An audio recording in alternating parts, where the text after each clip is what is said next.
雨花尘。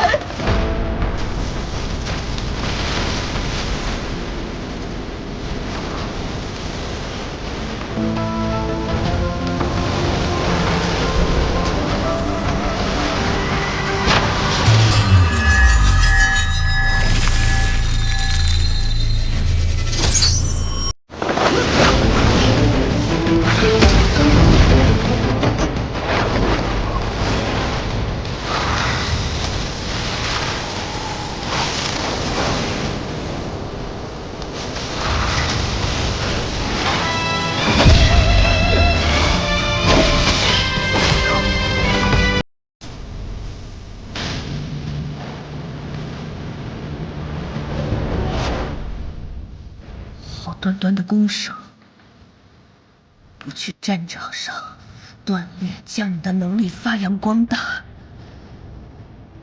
天作暗杀这种小人行径，死了活该。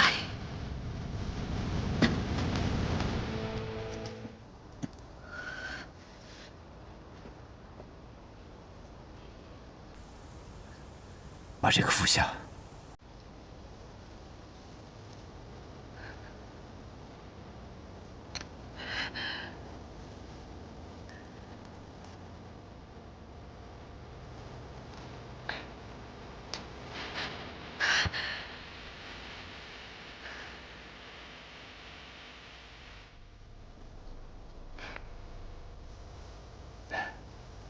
你来了。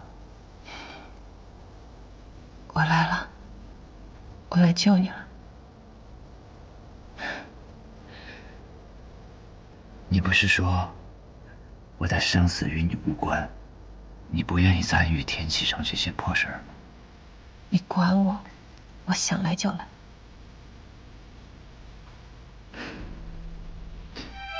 当年我们杀入泰安殿的那一夜，特比今日凶险多了。你不是也没来天启看一眼？那一夜，我早就到了天启城了。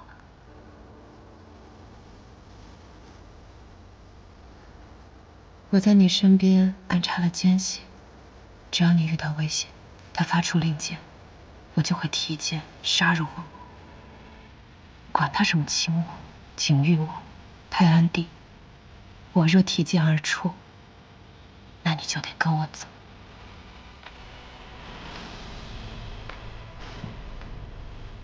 别废话了，今夜剑起，若凤离弦。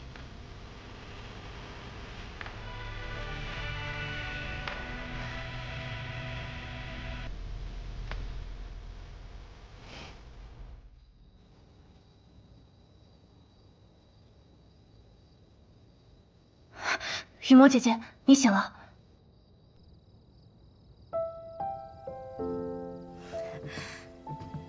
已无大碍，玄武使进来吧。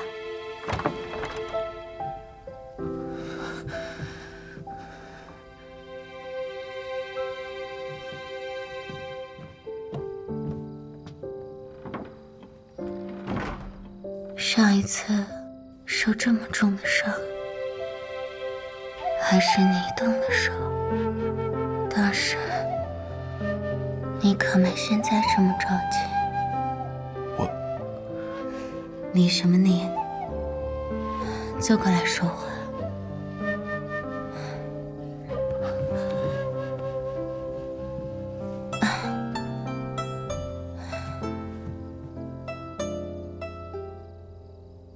还是像个巨嘴葫芦。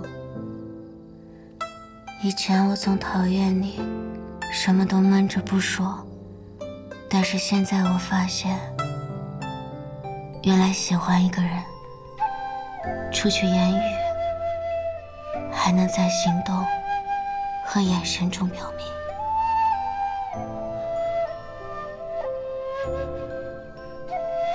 经过这一遭，我也算是确认了你对我的心意。想想看，居然能拿下堂堂玄武使，也是死而无憾了吧？不会死，也不许死。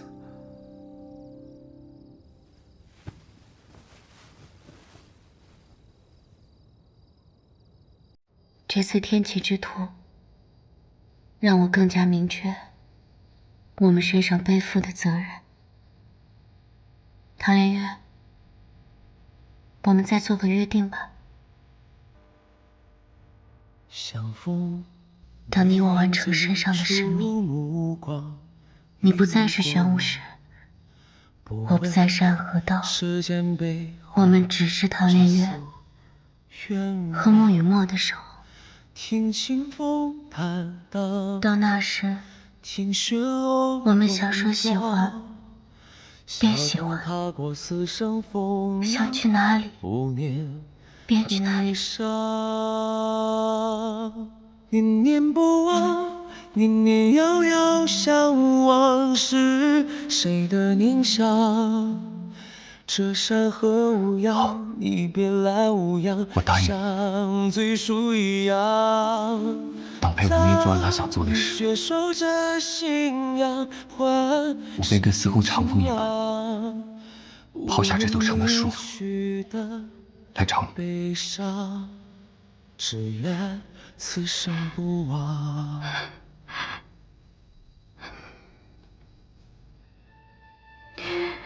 你走吧，天启城和琅琊王都很需要你。相逢唯愿最初目光，一如过往。快去吧。不问世间悲欢，只诉愿望。听清风坦荡，听雪落戎装。笑谈踏过死生风雨。初次见你时，弄坏了你的面具，一直想再陪你一个，但总找不到合适的时机。而且，这山河无恙，你别来无恙，像最初一样。而且什么？我不希望你再戴着面具，不希望你再隐藏自己的身份。我希望你能自由地走在阳光之下。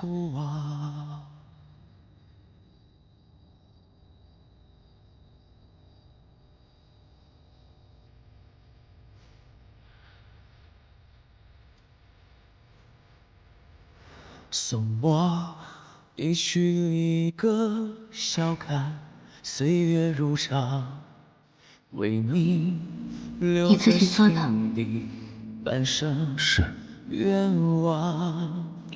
此去可手艺不错，相望着离殇。最后灯火阑珊处是最初快走吧。目光，念念不忘，念念遥遥，向往是谁的念想？这山河无恙，你别来无恙，像最初一样。当雨雪守着信仰，换世间晴朗。无念离去的。我还以为是玄武使怜香惜玉，舍不得动手呢。傻瓜！你果然是在骗我。你果然还是关心我。月朗，现在天色不早了，要休息吗？我的身子还没完全恢复，你喂我吧。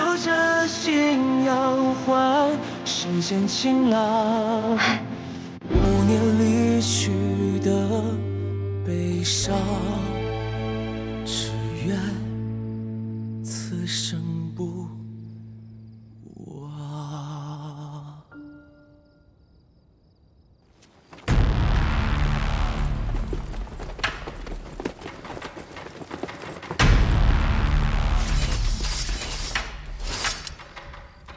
飞虎将军，这么晚了要去哪儿？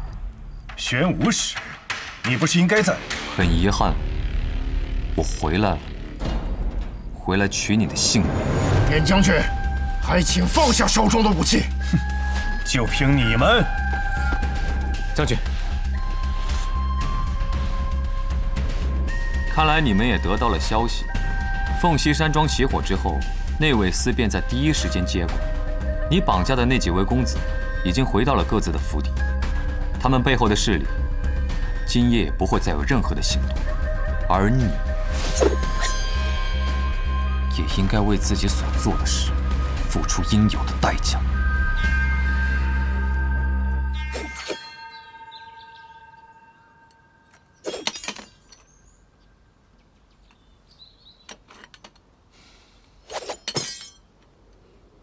真是烦人！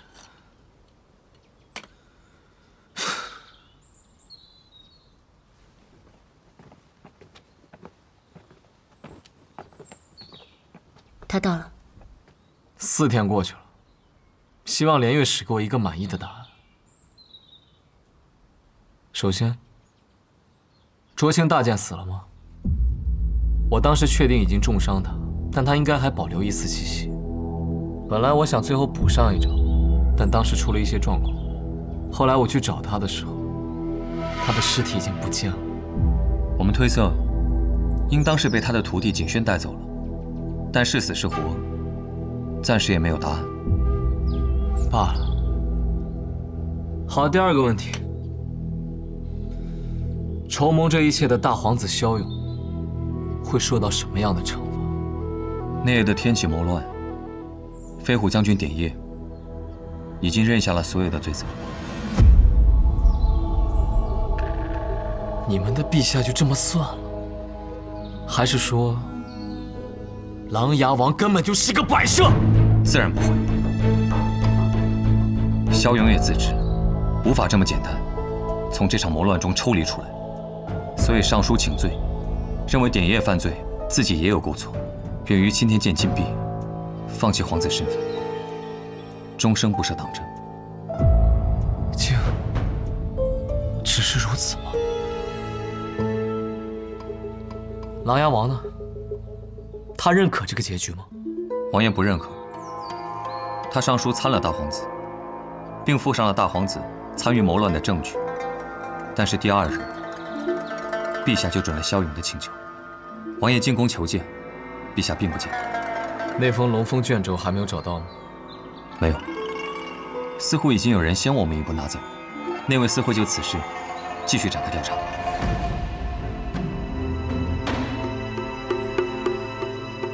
回去吧。2个答案没有一个令人满意。大家长接下来打算如何？我等苏沐雨醒了再说。他醒了我就听他的，毕竟天启是他决定来的。他醒不了，我会拔刀杀人。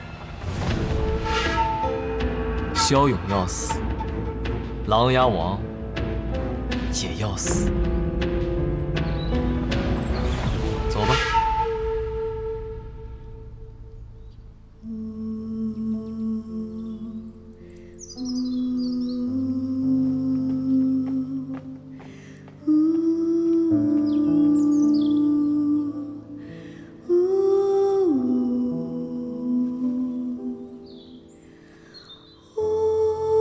我是不是对你的小情郎凶了一些？同你往日比起来，还是温和了些。与你的心上人一同经历了一场生死，怎么感觉你好像并不开心？如今这样的情形，还有什么事情能让我开心呢？雨墨，如今穆家只能依靠你一个人了。我明白，从今以后，我就是穆家家主，所有的儿女情长都会放之身后。你做得到吗？你放心，而且他既给了我允诺，我又何必着急呢？去吧。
终于醒了。他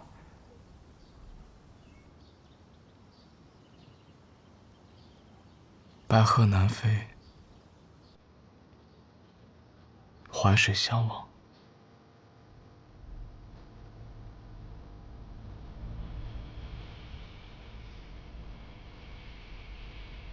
申一最后走的时候，没有任何痛苦，是哲叔用我的寸指剑，直接。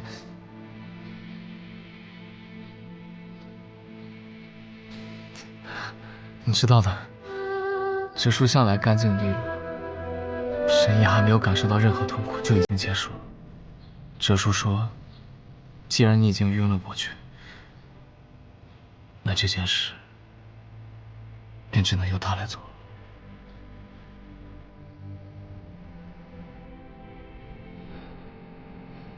他们等了你2日，可你一直没有醒来。哲叔会先把尸体运回药王谷，以后每年清明、忌日，他们都会在药王谷给你准备一壶酒。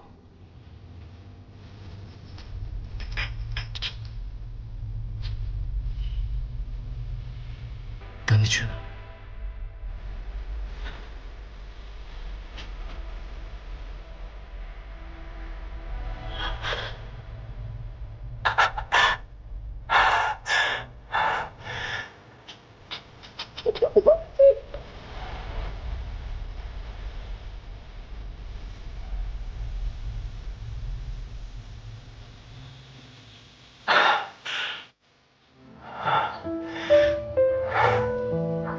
叶雅呢？据雨墨所说，应当是被火凤来意给烧死了。逍遥呢？他认了罪，但是他这条命被他的皇帝父亲给保下了，只是去了青天监管禁闭。琅琊王问我你的决定，我说等你醒来，便听你的。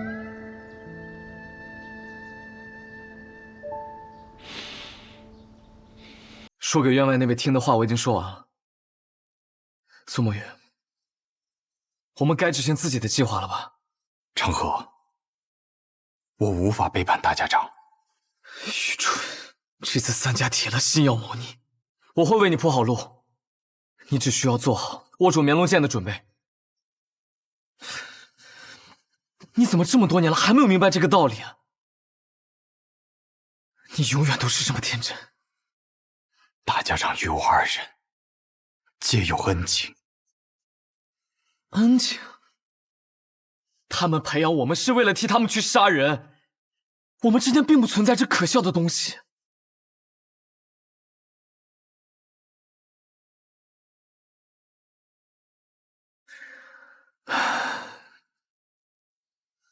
只有你真的把安和当成了自己的家。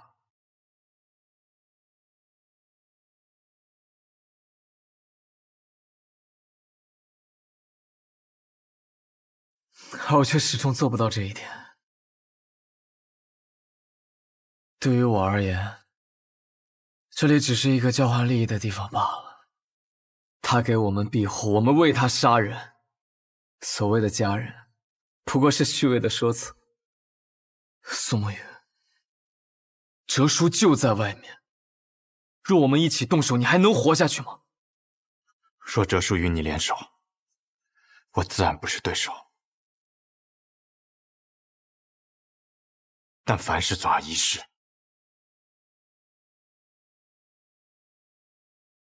你要是说得通，你就不是苏沐雨。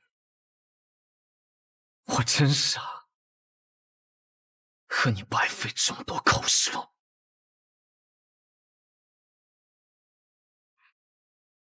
慕白，在里面偷听的可还痛快？你是怎么发现我的？因为那个让你来此候着的消息，就是我给你的。哼，咱们都是同族，就该互通有无。谁跟你是同族？苏长河，你给我等着！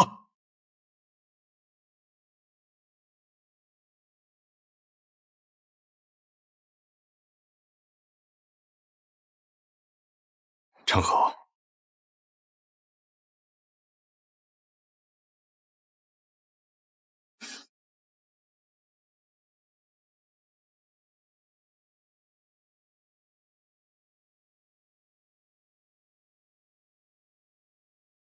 开弓没有回头箭，大家长这次一定会死，我也一定要拿到灭棱剑。所以，好好想一想我们当年的约定吧。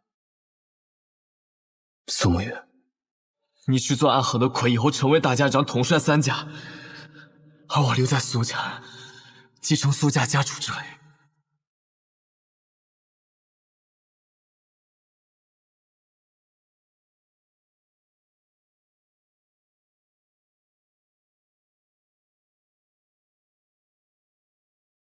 这马车真有意思啊！如此之大，却能行驶平稳；如此之重，却能日行百里。这是搬家搬三爷捣鼓出来的玩意儿，能不有意思吗？走好这架马车10日以后，他便死了，生病死的。那我若是治好了大家长，我不会得病死了吧？神医多虑了，你可是神医呀！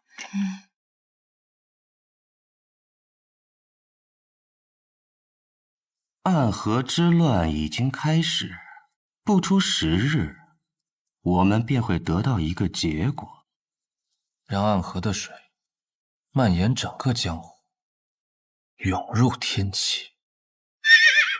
陈河，或许这一次，你我要对彼此真正的拔剑了。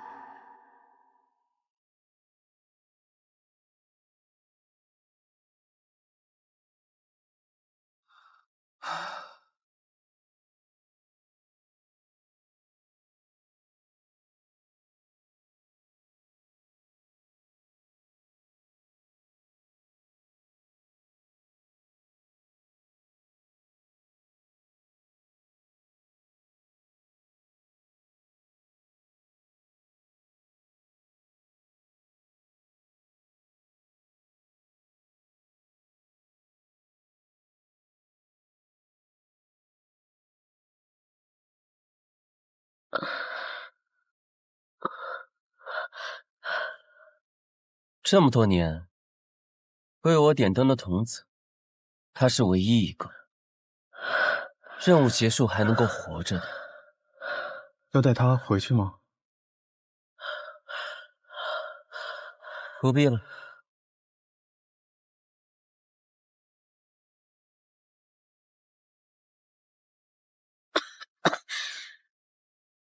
都快死了，17号，欠你一只手，还你一条命，算你赚了。多少暗涌的情绪，不舍的衬托，漫漫长夜中寻你，挣扎哀痛的17号，你怎么会在这里？我偷听到你们的任务点，私逃出来寻你，我来接你回家。那地方也能算是家吗？有家人等候便是家。你弟弟还在那里？如同宿命随波蜿蜒去着，谁能趟过黑暗的河？哪里会有彼岸穷尽一生，唯一点光心尽颜色。辗转悲欢离合，恋恋不舍，思念在夜里醒着，心不由我，情字总无法逃脱。怎么总把自己搞得这么狼狈？反正每次你都会及时出现，我狼狈点儿也没什么问题。鬼哭院的试炼马上要开始了，各家主唤我们回去。这一天终于还是来了。哪里会有彼岸穷尽一生唯一点光，倾尽颜色。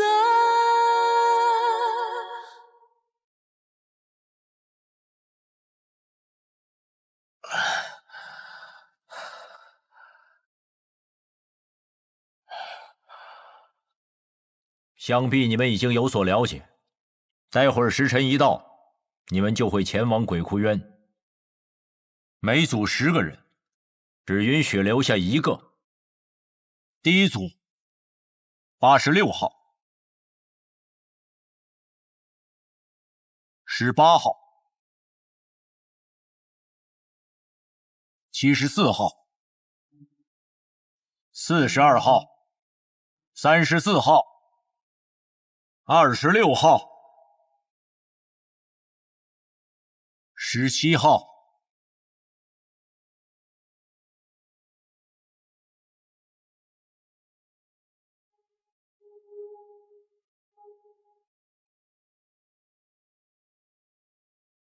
第一组的最后一位，63号、63号、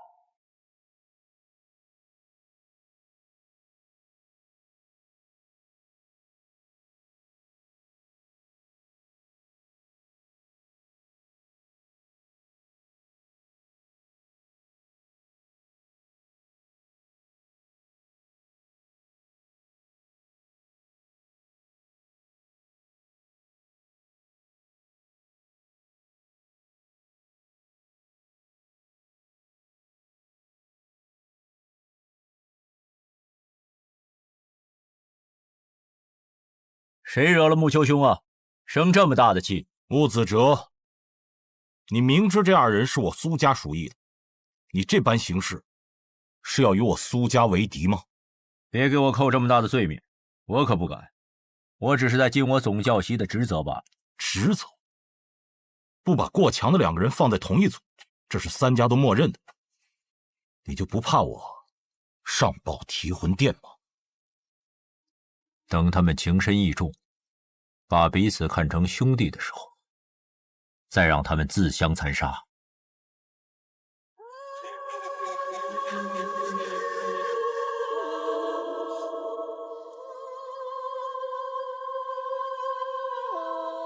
活坐在一起，不要走散了。看起来也没有办法与你走散了。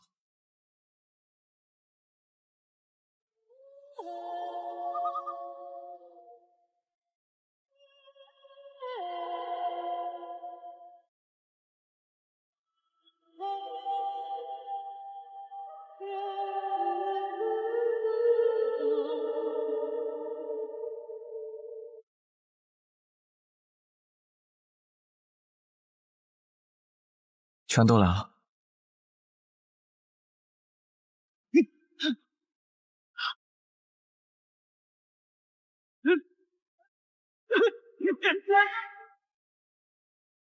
谁都知道你们剑术高超，与其1对1跟你们单打独斗，还不如合力把你们都杀了。我们剩下的再斗，还有几分生气。那便来吧。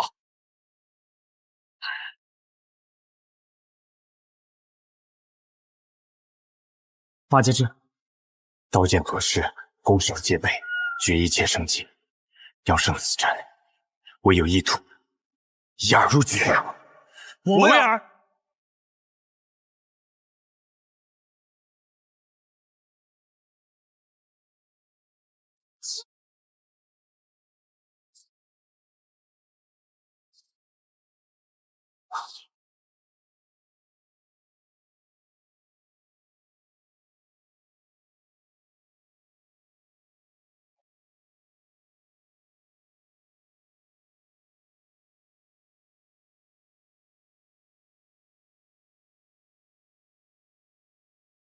要破八节阵，唯有牺牲1人才能找到突破之口。我们2个同时上，算怎么回事？我知道，我来。有生于这下残风冥冥中相拥。那我走了。回头望云浮乱港，闭上眼，月亮之上，寇真正好。夜里长空，等空出世，扭转乾坤。风雨小子里跟山走，在我脚下，我不寻根。这一生不爱也不恨，经历穿越大河，众生一夜的人满人痕。你留了珊瑚中身份，请忘记我是谁，我也是我们。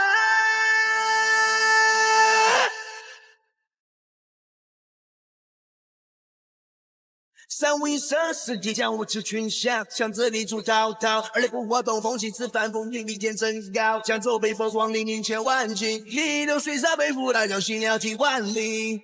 刀光剑影出鞘，一破好人仰天长啸，手如履薄冰，谁弹起恨命，传至光明，无悔脚下不胜缕。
只剩我们2个人了，所以，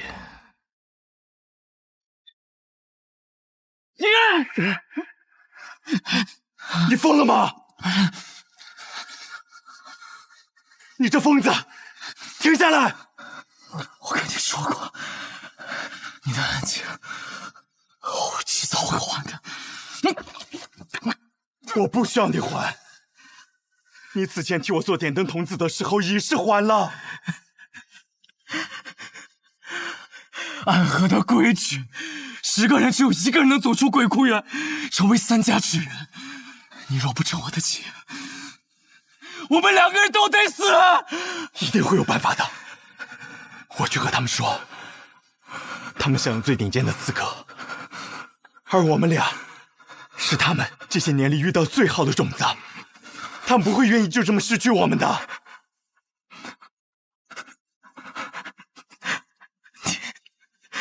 你太天真了。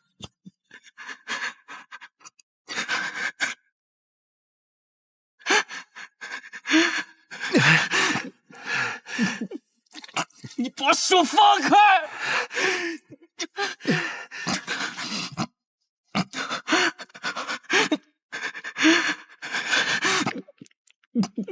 你把手放开！只要足够强，便有资格天真。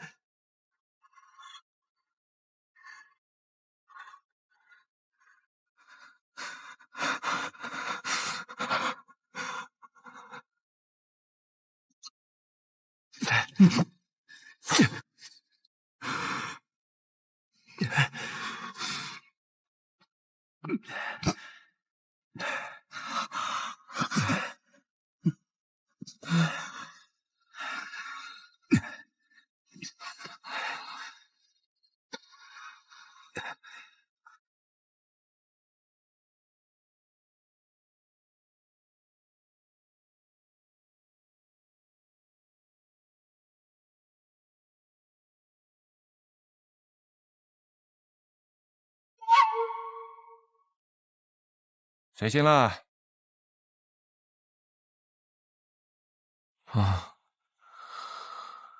做了一个很长很长的梦，梦到一些很久以前的事儿。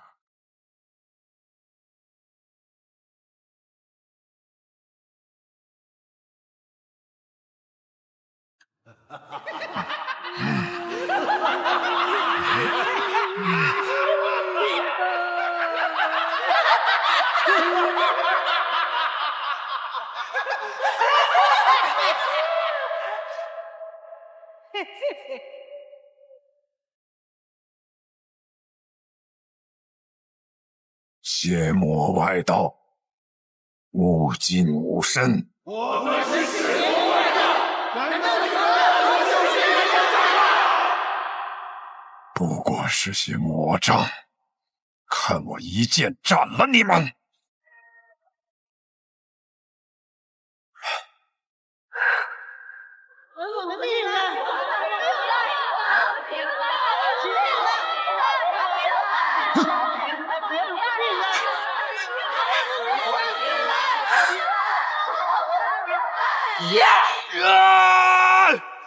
不好！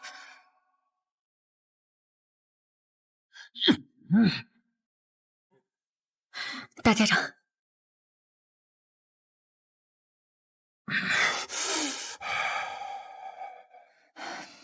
人在虚弱时，邪气便会找机会侵染人的身子，做噩梦是正常的事。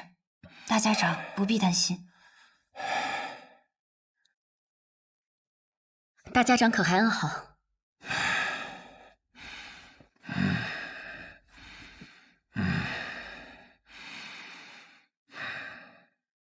毛头，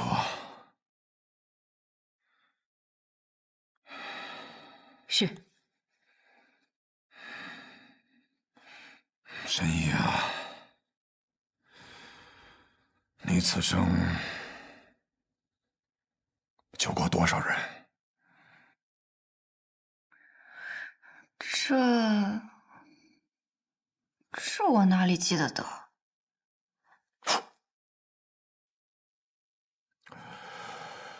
加上唐二老爷，我此生杀过832人，很多人，我甚至不记得他们是谁，但心底里总会有一个声音告诉我，那是我杀过的人。其实我不怕这样的梦。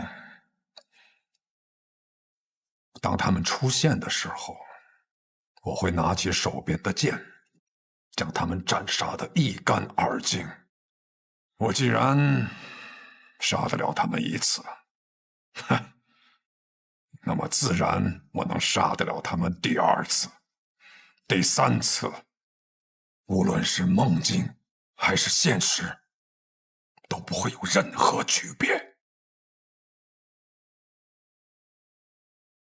但这一次，当我拔剑的时候，发现手里的剑已经断了，需要让沐雨快些回来。难道大家长就不害怕他在这个时候背叛你吗？不会的。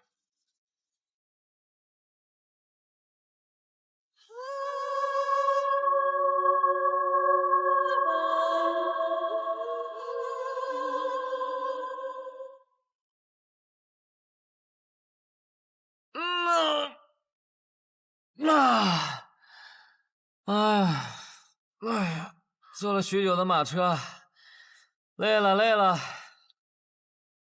小长伙，你这个样子能追到鹰，你到底是什么安排啊？追得上。大家长此行北上，无非就是想拖延时间，按照他的手段。老爷子有没有事我不确定，但是我们这一批跑腿的，定是要被他清算。所以在我这儿，大家长必须死。然后呢？我对于苏沐雨的安排，应当已经到了，让他见见几个故人，拖延一下他追上大家长的时间。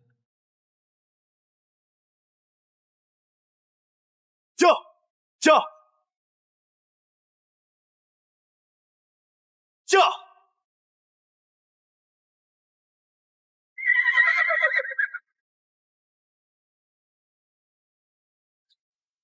昌黎，宇哥，好久不见了。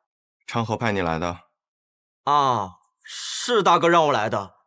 他说让我拦住你，实在不行就哭到你心软。他是不是觉得我不会杀你？他自以为能猜透我的心，可我杀过这么多人，我也有无法控制住自己杀心的时候。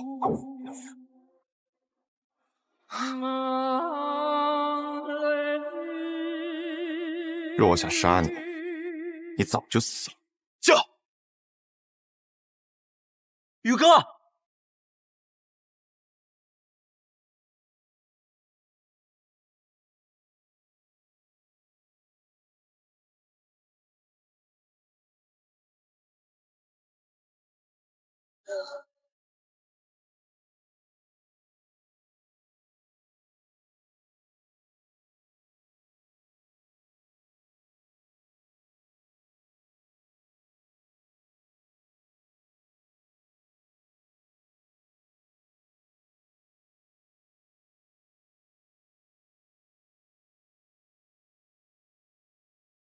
老师，你口中的老师这2个字，放在我的身上，我可不敢当。苏轼先生，许久不见了，苏沐雨。昌河为了拦住我，居然把你也请来了。不必怪昌河，是我自己想来的。我想此事之后，或许我们便没有相见的机会了，就自请来此见你一下。顺道下一局棋。我在赶路，没有时间。若有机会再见先生。回到暗河，我定去藏书阁拜会。若我没有做到让你下完这局棋，昌河或许会杀了我。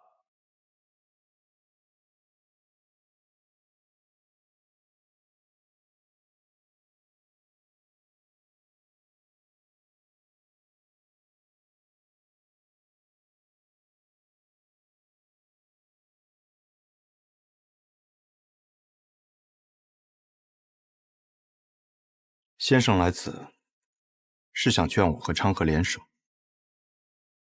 你们是暗河这100年来最不可思议的搭档，一起联手破过许多危局。这一次，我相信你们一样可以做到。我听昌河说，4年前你们做过一个决定，他当上苏家家主，你当上大家长，成为执掌暗河的新主人。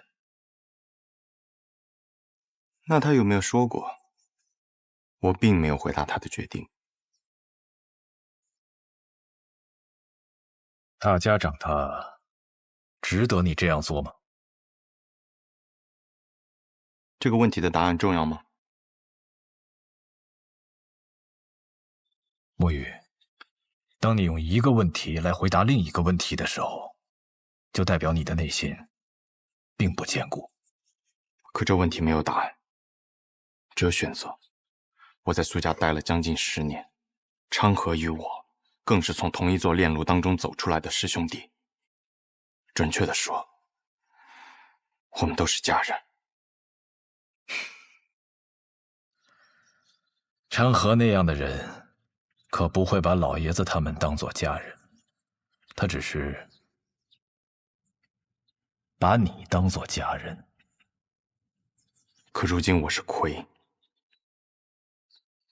我的父亲曾教过我，承诺是比生命更重要的东西。先生您也说过，没了承诺，收了钱的刺客便会因为更多的钱而转头去杀自己的主顾，那么到最后秩序变乱了，刺客便没有存在的理由，暗河也没有存在的必要。你很聪明，但有时候太过于执拗了。已经沦为杀人的棋子，若心中还不存在点执拗，那么活着也像是死了。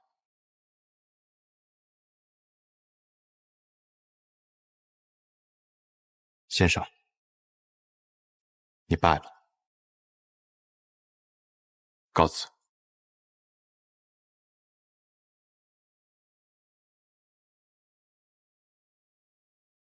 宇哥，你赢不了的。三家家主对大家长这个位置觊觎很久，这个机会他们不可能放过。即便大家长最后把生医好了，他们还是会不惜一切代价把他杀了，这是个必死之局。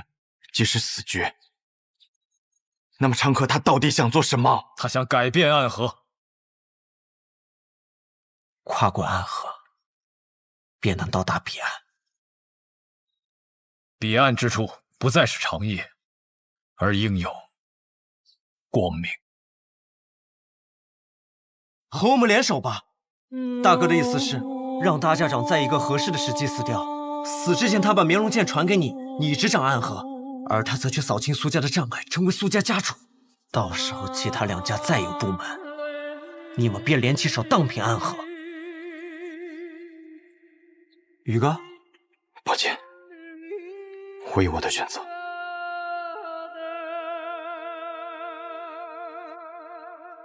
大哥说了，若你拒绝，那他就自己当这个三家之主，到时候不管谁挡在他面前，他都会杀死，包括你，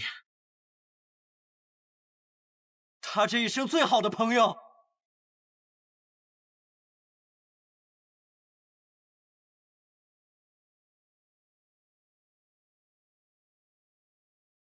沐雨，道阻且长。行，则将之。驾！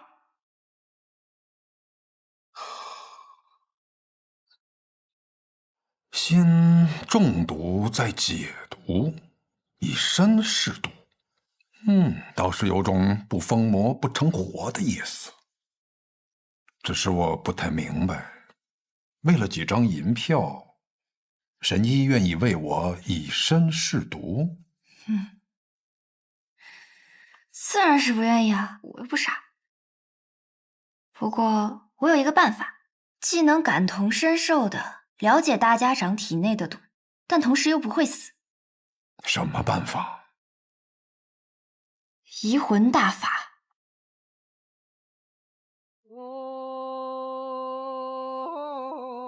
药王谷的秘术移魂大法，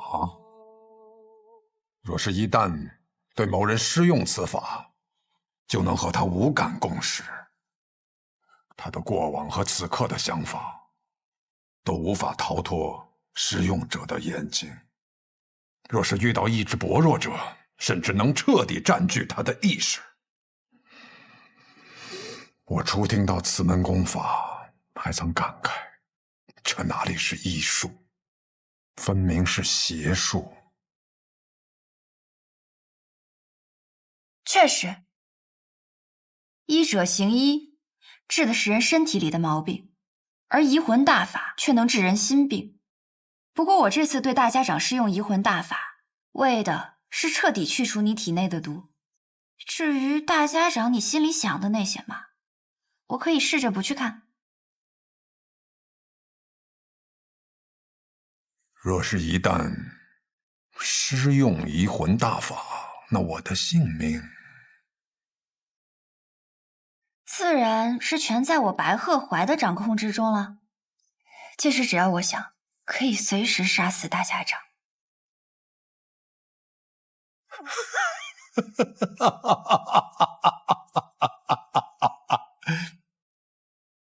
我想试试。大家长能活几日就让他活几日吧，反正我们抓紧时间找机会，先把那小神医给杀了就是。大家长和那个神医有地质摄效保护，你那么有信心？哎呀，我派人传了封信，去向了北面那座皇城，里面有一个人出身唐门赫赫有名，是唐二老爷最亲近的弟子。九江琵琶亭内3道暗器震惊天下，是可以与司空长风、百里东君等人齐名的高手。唐灵月，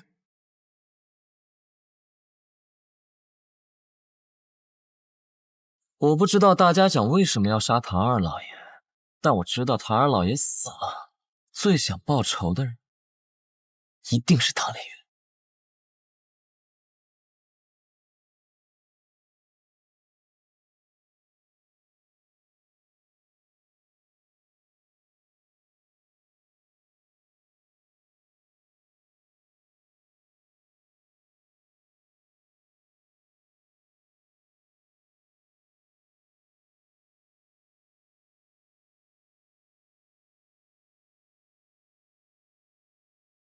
护送大家长离开。快！是。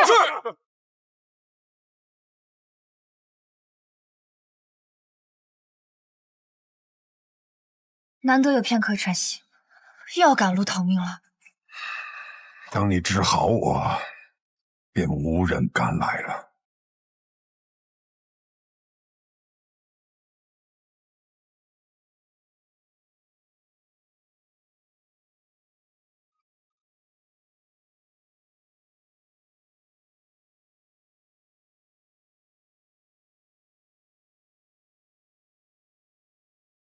找到你们了，暗河。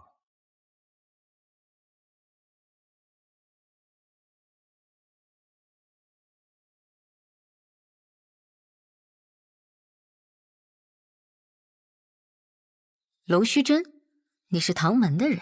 唐门，唐连月。唐连月，原来是天启城4守护之一的玄武使啊！我要找的人不是你，你们大家长在哪？我要见的。纵然你是玄武使，但这里一不是天启城，二我们暗河也不听朝廷的指令，大家长岂是你说见就能见的？我并不是以天启城玄武使的身份来的，是以唐门弟子的身份而来。你们暗河的大家长杀了我们唐门的二老爷，这笔账我来负责清算。这个消息玄武使是怎么知道的？如果是子虚乌有的事儿，那该如何呢？想必你们大家长早就走了，留你在此处断后，与我说这么多，不过是想拖延时间罢了。想走？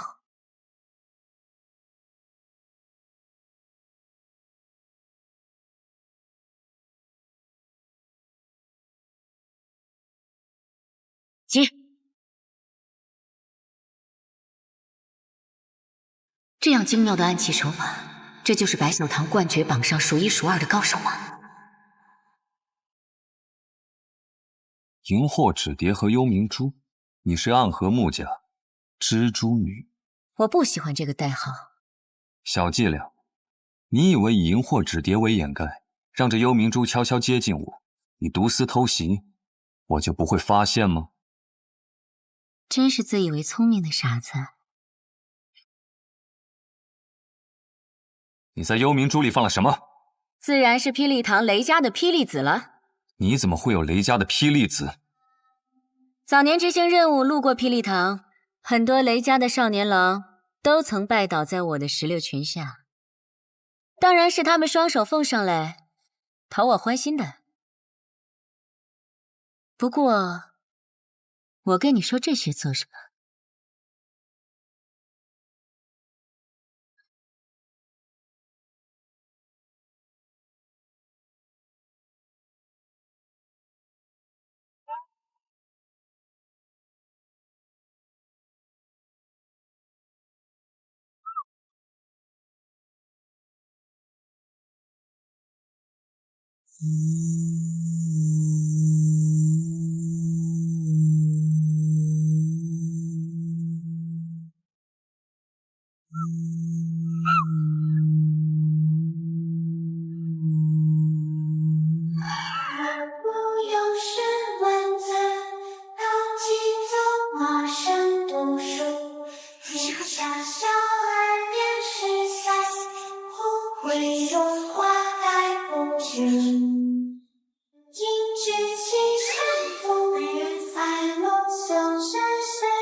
童子点灯，阴魂索命。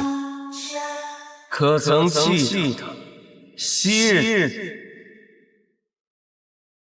也差点做这点灯的童子？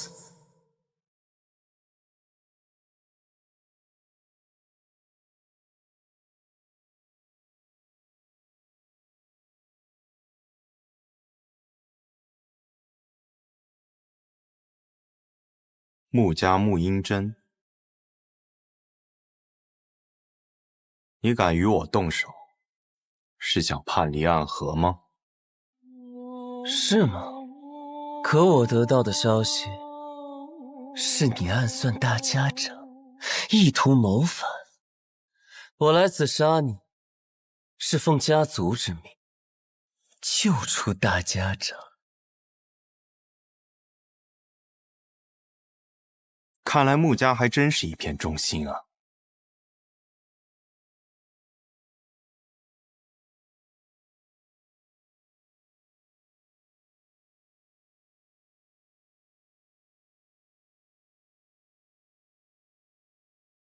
素闻纸伞鬼苏沐雨最强的剑法乃是18剑阵，可看你现在这个架势，似乎是觉得我没有资格同时见识你那18柄剑了。你确实没有资格。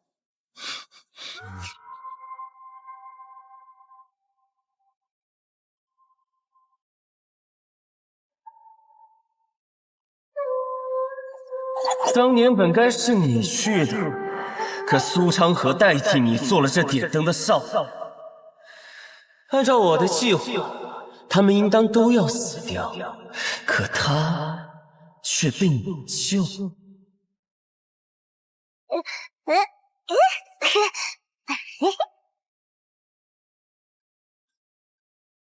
我想我明白为何他要替你。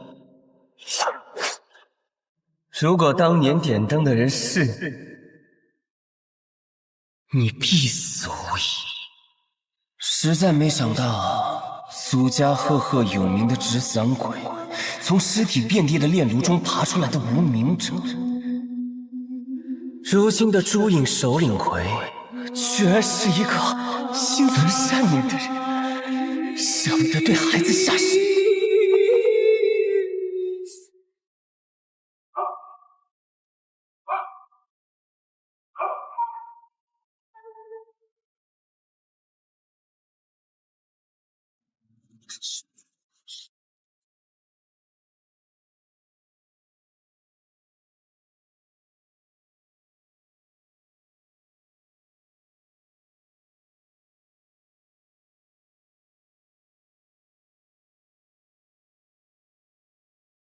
你的剑并没有想象中的快，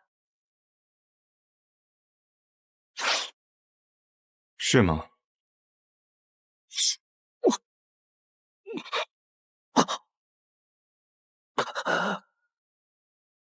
不可能！我明明挡上了那一剑。这世间我想杀死的人不多，但可惜，你便是其中之一。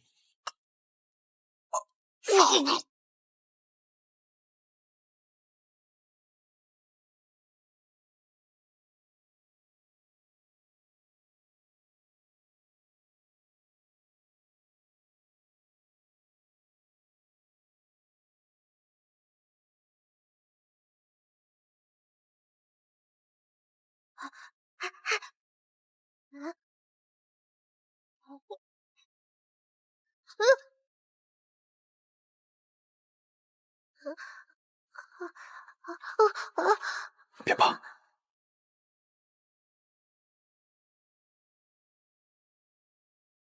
先找个地方和你的同伴们躲起来。这场纷争怕是要持续很久。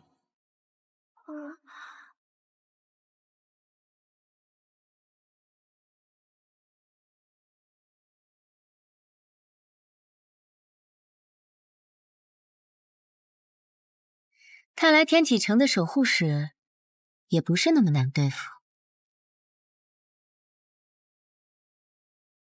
我们唐门并不怕雷家堡，所以我也不怕你的霹雳子。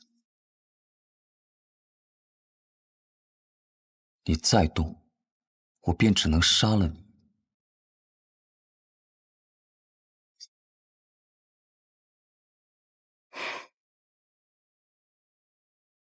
听说玄武使的指尖刃上沾过一位王爷的血，怎么现在杀起人来却这般犹犹豫豫的？我不想杀人，即便你是暗河的。哦，我还以为是玄武使怜香惜玉，舍不得动手呢。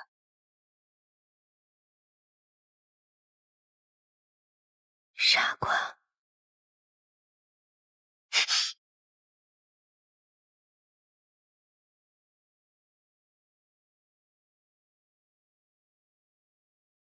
早就听说暗河穆家精通各种鬼术，今日一见，果然如此。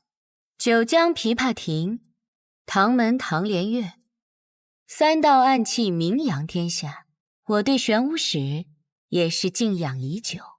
方才我便不该对你留情，中了你的媚术。媚术？什么媚术？你既知道我在九江琵琶亭内以3道暗器名扬天下，那么你知不知道这3道暗器是哪3道？坊间倒是有传说，3道暗器都是你自创的，至于是哪3道，还未曾听过。不必听过，你马上就要见到。别乱动，再动，我的那些蜘蛛就要将你吐成一个冰人了。再搭上一些幽冥珠，保证你被炸得尸骨无存。那便试试。